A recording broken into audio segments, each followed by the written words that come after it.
आदरणीय धर्म प्रेमी सज्जनों, सादर नमस्ते। मैं जेठालाल विश्वकर्मा आप सभी का हार्दिक स्वागत करता हूँ। जय सिया राम जी की। रामायण से रामचरितमानस। जल पै सरिस बिकाय, देखूं प्रीति की रीति भली। बिलग होय रस जाई, कपट खटाई परत पुण्य। प्रीति की सुंदर रीति देखिए कि जल भी दूध के साथ मिलकर दूध के समान भाव बिकता है, परंतु फिर कपट रूपी खटाई पड़ते ही पानी अलग हो जाता है, अर्थात दूध फट जाता है और स्वाद प्रेम जाता रहता है। हृदय सोच समुझत निज करनी, चिंता अमित जाई नहीं बरनी। कृपा सिंध शिव परम यगाधा, प्रगट न कहो मोर अपराधा। अपनी करनी को याद करके सती जी के हृदय में इतना सोच है और इतनी अपार चिंता है कि जिसका वर्णन नहीं किया जा सकता।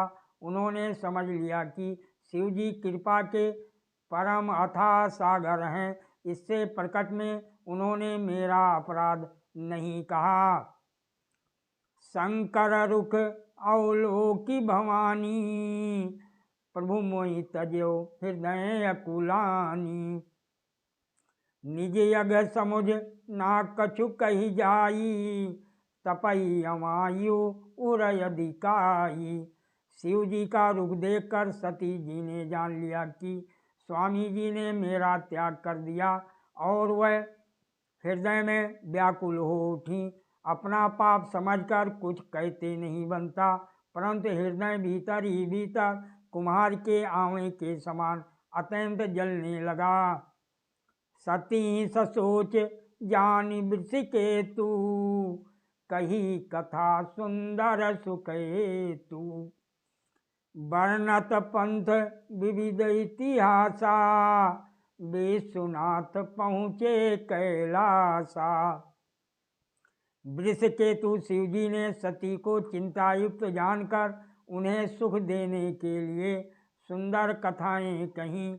इस प्रकार मार्ग में विविध प्रकार के इतिहासों को कहते हुए विश्वनाथ जी कैलाश जा पहुँचे।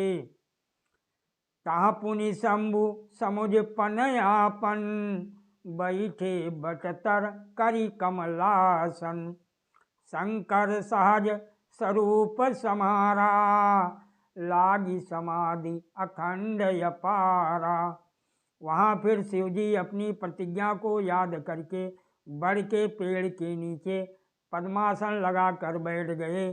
शिव जी ने अपना स्वाभाविक रूप संभाला, उनकी अखंड और अपार समाधि लग गई।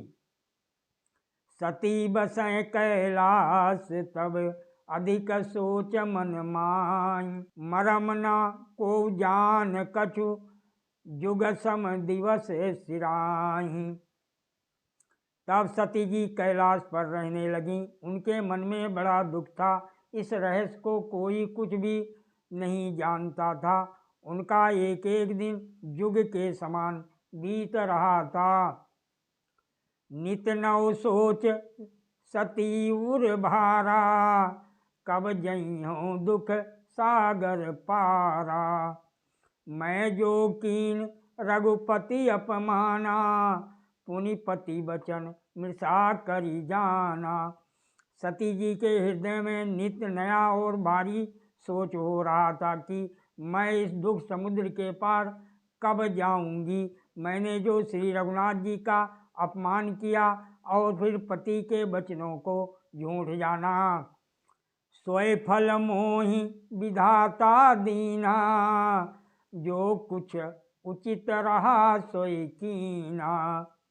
अब विधि यस बूझै नहीं तो ही, शंकर विमुख जियावस मोहि। उसका फल विधाता ने मुझको दिया, जो उचित था वही किया, परंतु हे विधाता अब तुझे ये उचित नहीं है, जो शंकर से विमुख होने पर भी मुझे जिला रहा है।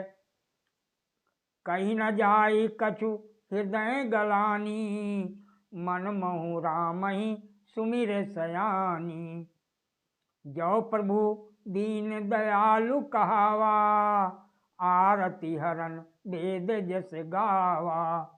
सती जी के हृदय की जलानी कुछ कही नहीं जाती। बुद्धमती सती जी ने मन में श्री रामचंद्र जी का स्मरण किया और कहा, हे प्रभु, यदि आप दीनदयाल कहलाते हैं और वेदों ने आपका ये यश गाया है कि आप दुख को हरने वाले हैं, तो मैं विनय करऊं कर जोरी, छूटऊं बेग दे ये मोरी। जौ मोरे शिव चरण सनेहूं, मन करम वचन सत्य व्रत ये हो। तो मैं हाथ जोड़कर विनती करती हूँ कि मेरी ये देह जल्दी छूट जाए। यदि मेरा शिव जी के चरणों में प्रेम है और मेरा ये प्रेम का व्रत मन वचन और कर्म आचरण से सत्य है, तो सब दर्शी सुनी प्रभु करो सो बेग उपाय। होई मरण जही बिनही श्रम, दुषा विपत्ति बिहाय। तो हे सर्वदर्शी प्रभु सुनिए और शीघ्र उपाय कीजिए जिससे मेरा मरण हो और बिना ही परिश्रम ये पति प्रत्याग रूपी असहाय विपत्ति दूर हो जाए। यही विधि दुखित प्रजेश कुमारी, आकथनीय दारुण दुख भारी। बीते संवत सहस 87, तजी समाधि शंभु अविनाशी। दक्ष सुता सती जी इस प्रकार बहुत दुखित थीं। उनको इतना दारुण दुख था कि जिसका वर्णन नहीं किया जा सकता। 87,000 वर्ष बीत जाने पर अविनाशी शिव जी ने समाधि खोली। राम नाम शिव सुमिरन लागे, जान्यऊ सती जगत पति जागे। जाई शंभु पद बंदन कीना, सन्मुख शंकर आसन दीना। शिव जी राम नाम का स्मरण करने लगे। तब सती जी ने जाना कि अब जगत के स्वामी शिव जी जागे हैं। उन्होंने जाकर शिव जी के चरणों में प्रणाम किया। शिव जी ने उनको बैठने के लिए सामने आसन दिया। लगे कहन हरि कथा रसाला, दक्ष प्रजेश भये तहि काला। देखा विधि विचारी सब लायक, दक्ष कीनी प्रजापति नायक। शिव जी भगवान हरि की रसमयी कथाएं कहने लगे। उसी समय दक्ष प्रजापति हुए। ब्रह्मा जी ने सब प्रकार से योग्य देख समझकर दक्ष को प्रजापतियों का नायक बना दिया। बड़े अधिकार दक्ष जब पावा, अति अभिमान हृदय तब आवा। नहीं को वस जन्मा जग माही, प्रभुता पाई जाहि मद नाही। जब दक्ष ने इतना बड़ा अधिकार पाया तब उनके हृदय में अत्यंत अभिमान आ गया। जगत में ऐसा कोई नहीं पैदा हुआ जिसको प्रभुता पाकर मद ना हो।